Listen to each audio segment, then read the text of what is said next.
বিসমিল্লাহির রহমানির রহিম। আসসালামু আলাইকুম। আশা করি আপনারা সবাই ভালো আছেন। প্রতিদিনের রান্নাঘর থেকে আজকে আমি আপনাদের দেখাবো কাজু বাদামের মালাই কুলফি আইসক্রিম বানিয়ে। আশা করি এই গরমে এই রেসিপিটা আপনাদের ভালো লাগবে। এটা কিন্তু ছোট বড় সবাই খুবই পছন্দ করবে, এত মজা হয়েছিল। এটা বানানোর জন্য আমি এখানে 20টার মতো কাজু বাদাম নিয়েছি, আর এখানে নর্মাল দুধ, এটা আমি ব্লেন্ড করে নিব। দুধ আর বাদামটা একসাথে ব্লেন্ড করে নিব। আর এখানে নিয়েছি আমি মিল্ক ভিটা দুধ, এখানে 3 কাপ পরিমাণ দুধ আমি জাল দিয়ে 2 কাপ পরিমাণ করে নিয়েছি। আর এর মধ্যে দিয়ে দিলাম আমি 1 টেবিল চামচ পরিমাণ গুঁড়ো দুধ। এই গুঁড়ো দুধ দেওয়াতে দুধটা আরেকটু ঘন হবে, এতে আইসক্রিমটা খেতে বেশ মজা লাগবে। আর এর ভিতর দিয়ে দিলাম আমি একটা সাদা এলাচ। আর এখানে 1 চামচ পরিমাণ কর্নফ্লাওয়ার আমি একটু নর্মাল পানি দিয়ে গুলিয়ে রাখলাম, এটা আমি পরে দিয়ে দিব। আর এখানে আমি 3 টেবিল চামচ পরিমাণ চিনি দিয়ে দিব। আপনারা যারা একটু মিষ্টি পছন্দ করেন তারা এখানে 4 টেবিল চামচ পরিমাণ চিনি দিবেন। এখন চিনিটা দিয়ে ভালো করে মিশিয়ে নিব। আর এই দুধটা অনবরত নাড়তে হবে, এটা নিচে লেগে যাওয়া যাবে না। আর পাশে যে সরটা পড়বে সেটাও দুধের সাথে মিশিয়ে দিতে হবে, তাহলে একটা ক্রিমি ভাব আসবে দুধের ভিতরে, খেতে বেশ ভালো লাগবে কুলফিটা। এখন এভাবে নেড়ে নিয়ে আমি যে বাদামটা ব্লেন্ড করে রেখেছিলাম সেই কাজু বাদামের ব্লেন্ডটা আমি এর ভিতরে দিয়ে দিলাম। বাদামটা দিয়ে ভালো করে এভাবে মিশিয়ে নিব। এই বাদামটা দেওয়াতে কিন্তু কুলফিতে একটা শাহি শাহি ভাব আসবে, খেতে বেশি মজা লাগবে।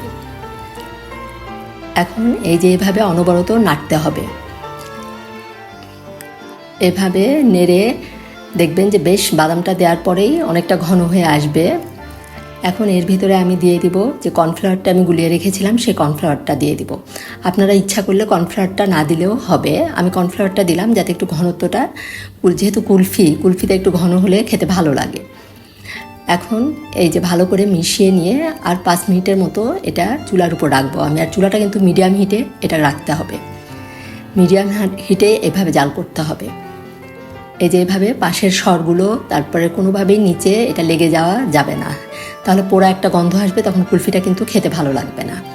এই কাজু বাদামের কুলফিটা যদি আপনাদের ভালো লাগে তাহলে অবশ্যই কিন্তু আপনারা আমাকে একটা লাইক দিবেন আর কমেন্ট করে জানাবেন কেমন লাগলো। আর যারা এখনও সাবস্ক্রাইব করেননি অবশ্যই সাবস্ক্রাইব করে আমার পাশে থাকবেন। দেখুন সুন্দর ঘন হয়ে আসছে। এখন আমি চুলা থেকে নামিয়ে এটা ফ্যানের নিচে নিয়ে ঠান্ডা করে নিলাম, আর এই সাদা এলাচটা তুলে ফেলে দিলাম। আর এই যে এভাবে নেড়ে দিতে হবে, নাহলে আবার উপরে একটা সর পড়ে যাবে। এখন এখানে আমি কিছুটা কাজু বাদাম কুচি করে নিয়েছি, এখন এটা আমি এই আইসক্রিমের মোল্ডের মধ্যে দিয়ে দিব।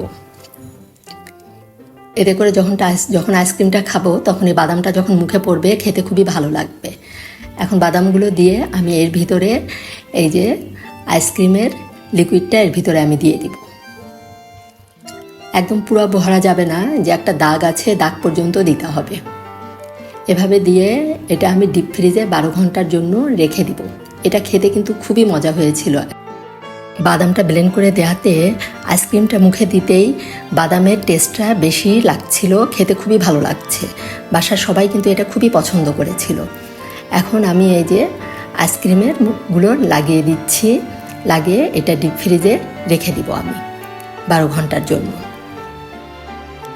আর এটা এই যে বের করে আমি কিন্তু 12 ঘন্টা পর যখন এটা বের করব সাথে সাথে কিন্তু এটা মোল্ড আউট করা যাবে না, 2-3 মিনিটের জন্য এটা পানির মধ্যে ভিজিয়ে রেখে তারপরে এখন আমি এই যে এটা মোল্ড আউট করছি। যে দেখুন দেখতে কতটা সুন্দর হয়েছে। আর উপরে এই যে এই বাদামগুলোও কিন্তু মুখে পড়ছিল আর খুবই ভালো লাগছিল। এটা খেতে দুর্দান্ত হয়েছিল। এই গরমে অবশ্যই আপনারা বাসায় এভাবে কুলফি আইসক্রিম বানিয়ে খাবেন, দেখবেন বাসার সবাই খুবই পছন্দ করবে। হয়ে গেল আমার কাজু বাদামের মালাই কুলফি। ধন্যবাদ সবাইকে, সবাই ভালো থাকবেন। আল্লাহ হাফেজ।